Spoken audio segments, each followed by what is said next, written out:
crește în jurul tău, e tot ce vezi creat de Dumnezeu. Se îngrijește El de tine blând, să proslăvești aici pe pământ. El pentru tine a creat tot ce în jur, soarele, luna și pământul cu păduri. Tot pentru tine a trimis pe Fiul Său, ca să ne păștuați cu Dumnezeu. Ia, frate, tu rog și tu, prieten bun, viața trece ca o floare în drum și într-o zi te despărțești de ea. Vezi după ușă, tu poți rămânea. El pentru tine a creat tot ce în jur, soarele, luna și pământul cu păduri. Tot pentru tine a trimis pe Fiul Său, ca să te împăștuați cu Dumnezeu.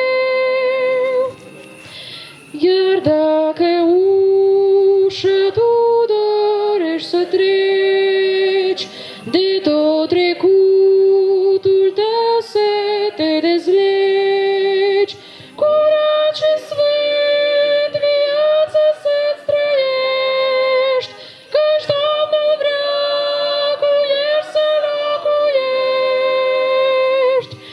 El pentru tine a creat tot ce în jur, soarele, luna și pământul cu păduri. Tot pentru tine a trimis pe Fiul Său, ca să te împăștuați cu Dumnezeu.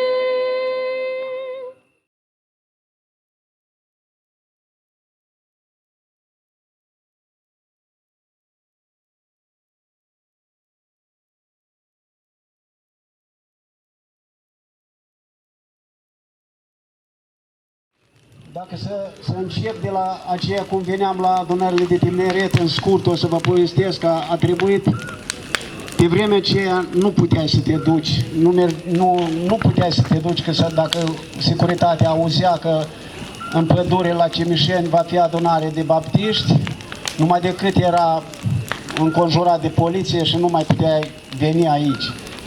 Și așa se întâmpla deseori la adunările, nu numai de tinere, dar la orice lucrare pe care o făceau creștinii, se întâmpla așa ceva.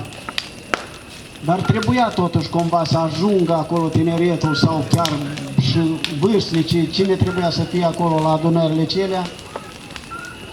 Un caz din viața mea vă povestesc când am dat părere la tinerii din biserica noastră de unde m-am născut, eu din satul Ermoclia. Am dat propunere că știam că nu pot să ajungă la adunare de tineret la Chiscani, dar căutam niște ieșiri și mi-a venit un gând. Pe vremea aceea lucram pe o mașină mare în care oameni nu puteai transporta, că nu era voie. Nici acum nu se dă voie mașinile astea mari să ducă oameni. Și m-am înțeles cu tineretul să pui paie în mașină, să culce jos și să-i acopăr cu brizentul și în felul acesta am putut să-i duc la adunare de tineret, că cu autobuzele erau oprite și controlate și întorse înapoi, nu puteau ajunge. Și în felul acela am ajuns atunci la adunare de tineret de la Chiscani. Alte întâmplări de asemenea vreau să vă povestesc, fraților și sororilor, dragi tineri. A fost un caz când a murit o soră care lucra în izdativство, în tipografie, da. Și așa a vrut Dumnezeu, așa a fost plănuit lucrul acesta de Dumnezeu și a murit de tânără. Trăia la Ciciuleni, o numea Lena Chiriac. Și autoritățile au interzis, au pus carantină în sat și au spus că e carantin și nu poate să vină nimeni nici la mormântare. Dar era o soră care s-a jertfit viața pentru a pecetlui cuvântul Domnului și pe vreme ce ea lucram pe autobuz și venind la gară la Chișinău, autobuzul care trebuia să plece la Ciuciuleni n-a mai venit la gară, că autoritățile l-au oprit în garaj, nici n-a mai ieșit din garaj. Eu am venit din altă parte, cu ruta la Chișinău și văzând, știam că acolo sunt mulți creștini care trebuie să meargă la Ciuciuleni la mormântare, dar nu era autobuz. Și dacă mă cunoșteam cu toți casierii din gară și nu toți știau că nu se poate să se ducă autobuzul la Ciuciuleni și se întâmplă acolo, știau că gărbiștii și cine mai știa. Zic, eu plec o rută adăugătoare la Ciuciuleni. Văd că sunt mulți doritori la Ciuciuleni, plec. Și aceia bucuroși că fac niște bani repede, în câteva minute, am umplut autobuzul cu oameni și erau toți creștini. Și în felul acesta iarăși am putut ajunge la mormântare la sora aceea care a jertfit ceva pentru Domnul și nu ceva, dar mult a jertfit, viața a jertfit pentru ca... Vă mai povestesc un caz, nu se făcea atunci cum se face acum la tabără aici. Este basen și se fac botezurile pe teritoriul la tabere și toți vin și sunt hrăniți și spiritual și fizic. Pe vremea aceea nu se făcea așa. Vă povestesc un caz din viață când s-a făcut un botez la Chișinău și autoritățile au aflat că pe data de cutare se face botez la iazul de la poșta veche și au aflat locul unde trebuia să fie și au înconjurat iazul acela cu polițiști. La 50 de metri, polițiști în prejurul iazului, numai polițiști erau. Și când am venit dimineața la ora 5, că se făceau botezurile noaptea, ca până mai vine poliția să fie făcut botezul și să fie lucrarea făcută. Când ne-am apropiat de iaz prin pădure, de la biserică, de la poșta veche până prin pădure și am ajuns la iaz, mai erau vreo 70 de metri până la iaz. Când ne uităm din pădure, acolo era plin înconjurat iazul de polițiști. Și fratele păstor Ivan Petrovici Belev a spus că cine trebuie să primească botezul, să îmbracă în haine albe și împreună cu mine mergem în apă. S-au îmbrăcat și toți au pornit cu pas grăbit spre apă și polițiștii și din urma celor ce trebuia să primească botezul, toată biserica a pornit spre iaz. Și polițiștii când au văzut așa mulțime de oameni, s-au speriat, polițiștii și nu știau ce să creadă, ce se întâmplă. Vine atâta lume, vine spre ei și s-au ferit, s-au dat în lături și fratele Belev, Ivan Petrovici, a intrat în apă și a dat botezul. Iată cum se făceau botezurile. Pentru aceasta, după aceea, a fost judecat și i-au dat 5 ani de pușcărie pentru că a făcut această lucrare. Am auzit că azi ați avut un frate aici și v-am mai povestit și mă gândesc că nu cumva să repet ceva, dar dacă chiar și voi repeta, nu-ți ierta că nu l-am auzit ce a spus. Astăzi este libertate și frățătatea are tipografie, poate să pecetluiască Biblie și Evanghelii și fiecare să aibă să poată citi Biblia și Evanghelia, cuvântul Domnului este în destul, dar pe vremea aceea nu era. Dacă erau în familie, nu în toate familiile era Evanghelie, nu în toate familiile era Biblie, dacă erau 2-3 Biblii în toată biserica și așa mai departe, de aceea era o mare trebuință de cuvântul Domnului și a fost o operație făcută în anul 1980, când biserica din Finlanda a hotărât să trimită în Moldova un camion de tonaj mare plin cu Biblie și cu Evanghelie și cu literatură creștină.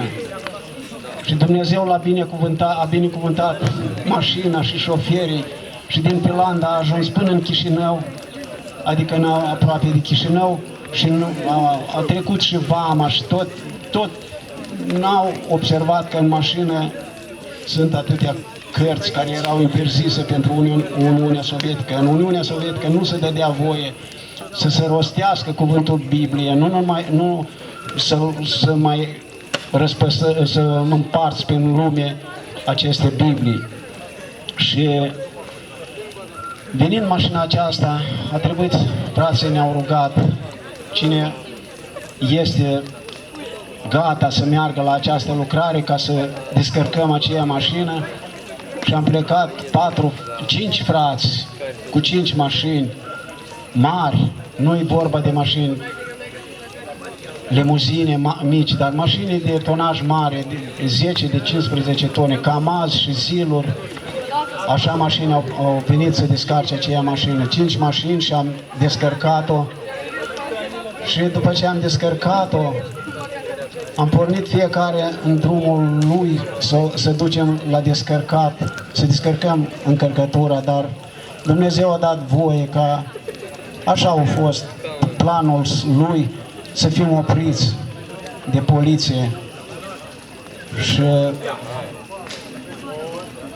cu așa încărcătură nu era posibil să rămâi la libertate. Și prima mașină care a oprit-o, a doua, a treia mașină eram eu, chiar încărcat plin, undeva în 8-9 tone de literatură, și m-a oprit și pe mine și am avut niște documente în mașină și am dat actele. Dânsul s-a uitat și a zis că la tine e ordine, tu poți pleca. Vă închipuiți, fraților, Dumnezeu face minuni în viața noastră, a făcut atunci și face și în zilele noastre minuni. Mașina era plină cu literatură și el a zis că la mine e ordine și pot pleca. Și au plecat mai departe. Pe un frate l-au arestat, pe altul l-au ajuns, dar nu l-au putut opri și au dispărut.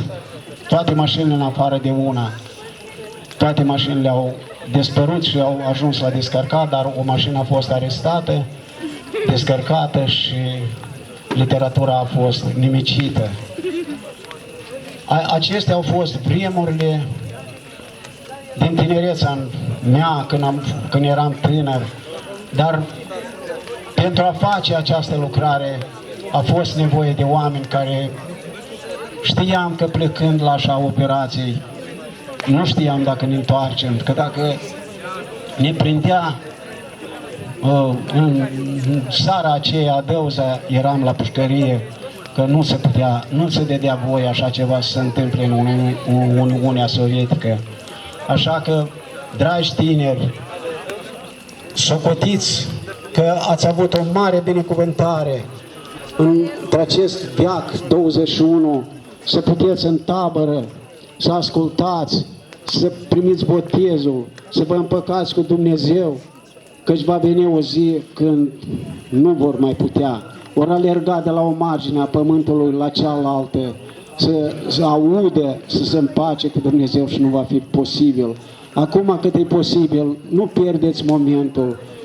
Dacă se atinge Dumnezeu de inima cuiva, dacă Dumnezeu cheamă pe cineva, nu rămâneați indiferenți, răspundeți chemării și dați-i inima ca el să se folosească, că este nevoie și în zilele noastre, numai pe vremea când eram noi tineri, și acum este nevoie pentru ca să se facă lucrarea lui Dumnezeu.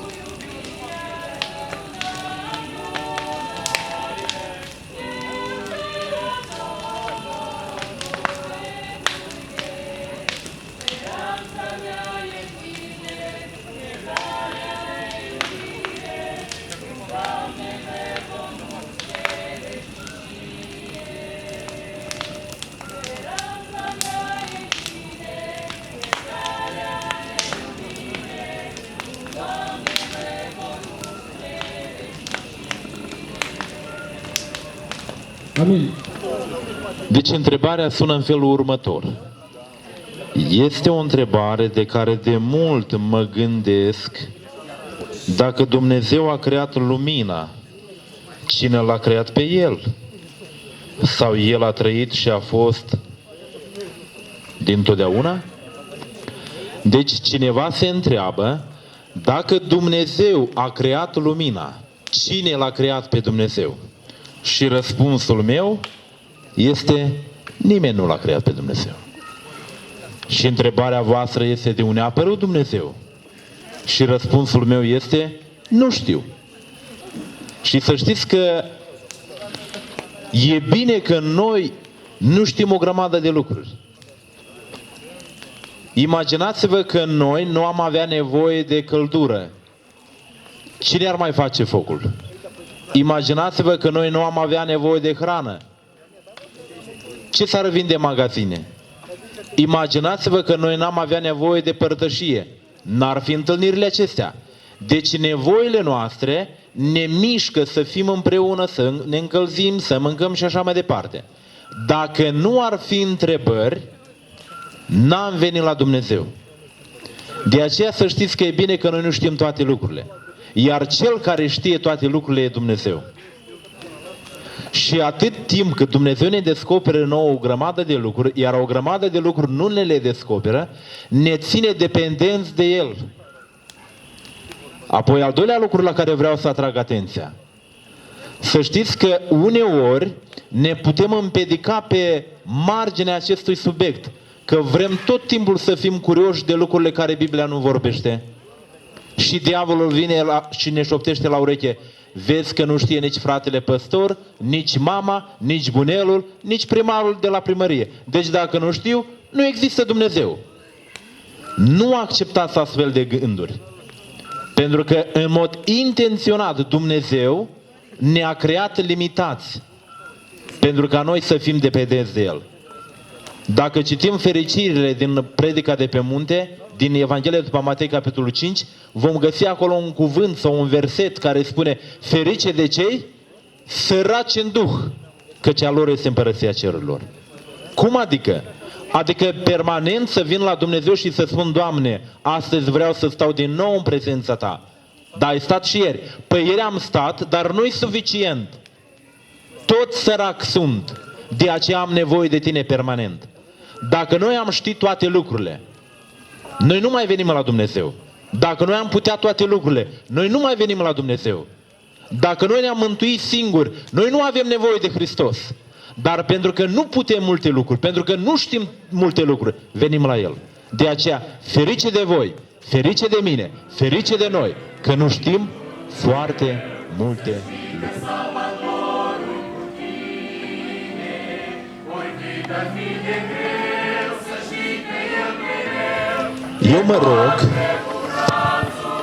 Eu mă rog pentru o slujire, dar nu primesc răspuns.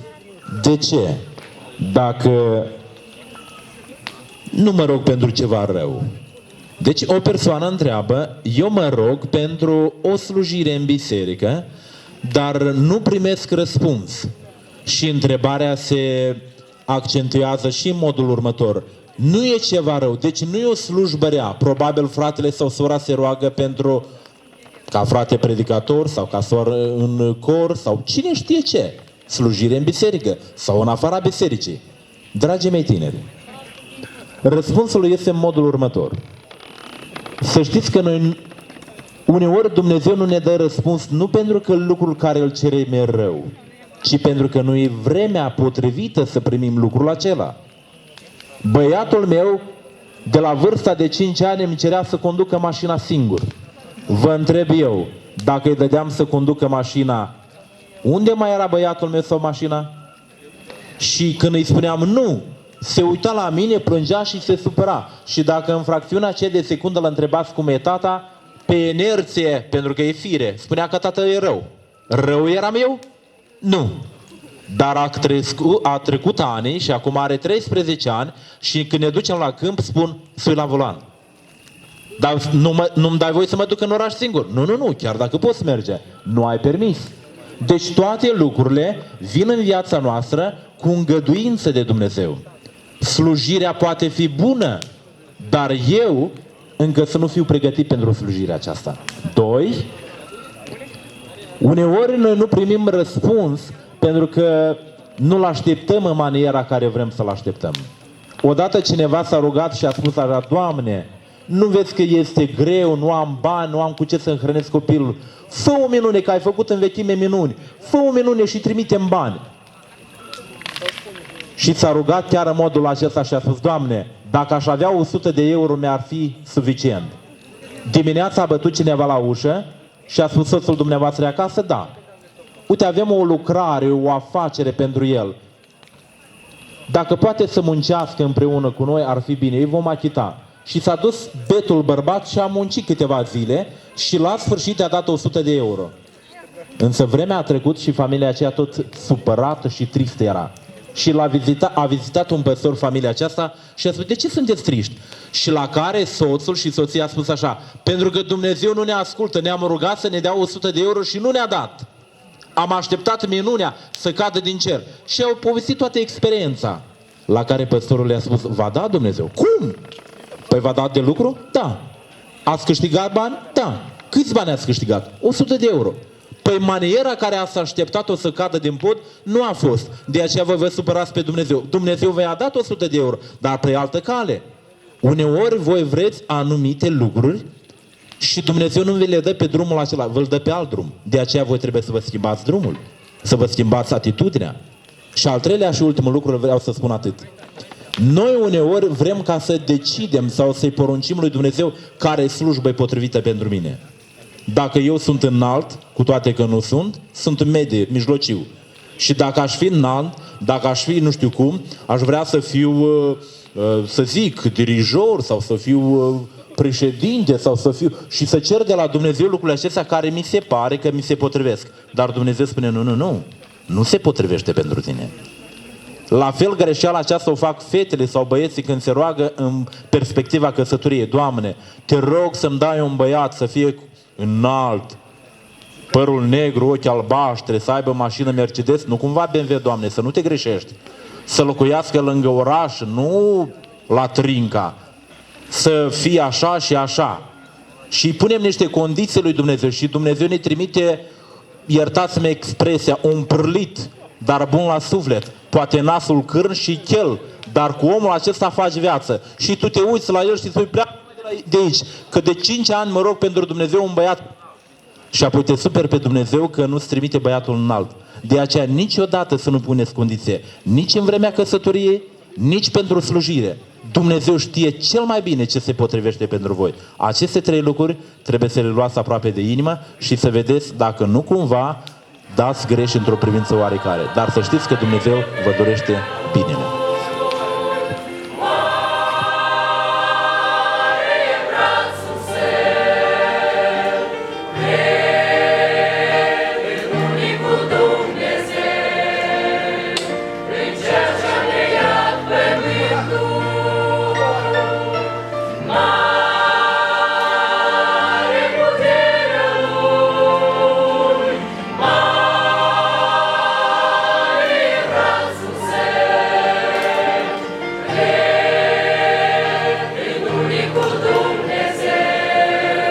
Să vizionăm filme. Apostolul Pavel spune așa că totul este, cum spune Apostolul Pavel, toate lucrurile sunt de folos, sau toate lucrurile sunt îngăduite, dar nu sunt de folos. Toate lucrurile sunt îngăduite, dar nu sunt de folos. Deci nu se permite ca să privești un film din cauza că el nu este de folos. Cei care joacă rolurile acolo în acele filme nu sunt oamenii lui Dumnezeu. Sunt oamenii lumii aceștia călăuziți de cel rău. Și un film, dacă l-ai privit, el te formează. Deci te formează într-o stare nu după voia lui Dumnezeu. Mintea ta nu mai gândești la Dumnezeu, nu mai îndemn la să te rogi sau să citești Biblia. Deci acest lucru, Pavel spune că eu nu mi-l permit, că el nu mi este de folos. Și apoi următoarea întrebare este dacă se poate să lecturăm reviste lumești. Deci eu mă mir de așa întrebări. Tinerii noștri au așa întrebări, dar Asta este cu părere de rău. Ori noi nu avem lectură care să o lecturăm, să o citim, să o răsfoim. Avem așa de mare comoară. Avem Biblia, care altădată, cum spunea frate Iosif, atât de greu să o obține, atât de greu puteți să o capeți ca să o citești. Deci, dragi tineri, așteptăm din partea voastră întrebări mai serioase decât acestea. Și Domnul îți vă dă harul ca cei ce aveți să mână să prețuiți, cum a fost amintit gândul că va veni vremea când va fi foamete nu de pâine și de apă, dar sete după auzirea cuvântului Dumnezeu. Domnul să binecuvânt ca să fiți însătați după cuvântul lui Dumnezeu și după literatura creștină care noi o avem astăzi în mâini și să lăudăm pe Dumnezeu și să urmăm cuvântul Lui.